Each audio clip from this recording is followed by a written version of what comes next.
आपकी शादी को बस 2 दिन हुए और तीसरे दिन आपकी वाइफ घर छोड़ के चली जाती है। फिर आता है एक नोटिस जिसमें लिखा रहता है कि आपने उससे दहेज मांगा और कई सारे झूठे झूठे आरोप लगाती है। तो उस सिचुएशन में क्या आप कहोगे कि भाई वो तो सिर्फ 1-2 दिन रही, तो क्या उसे मेंटेनेंस देना पड़ेगा? मतलब आप कहोगे कि भाई कल या परसों हमारी शादी हुई तो अब उसे मेंटेनेंस में क्यों दूं, मतलब वो तो झूठा केस लगा रही है। तो इस सिचुएशन में अगर शादी को 1 दिन हुआ है, 1 महीना हुआ, या फिर बस कुछ ही दिन हुए शादी को और लड़की यहाँ से उठ के चली गई आपके घर से, तो उसे मेंटेनेंस मिलेगा ही मिलेगा। ठीक है, आप चाह कर भी ये नहीं कह सकते कि मेंटेनेंस नहीं मिलेगा, लेकिन मेंटेनेंस उसे मिलेगा, मतलब मिलेगा, मतलब उसका वो अधिकार है, उसका राइट हो मेंटेनेंस लेना।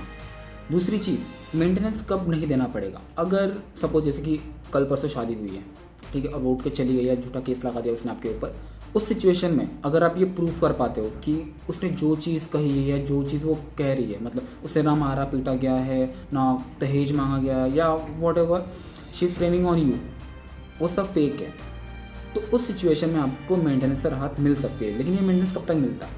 ठीक है, अगर चलो मान लो आप मेंटेनेंस देते भी हो वाइफ को, तो वो मेंटेनेंस कब तक देते हो? तो वो मेंटेनेंस तब तक जब तक उसकी दूसरी शादी ना हो, तब तक। ठीक है, लेकिन आप ये बिल्कुल नहीं कह सकते कि भाई शादी तो कल ही हुई है और वो उठ के चली गई है एंड वो तो रही भी नहीं मेरे साथ 1 दिन भी, मैं उसे मेंटेनेंस क्यों दूँ? वो उसका राइट है, वो देना पड़ेगा आपको।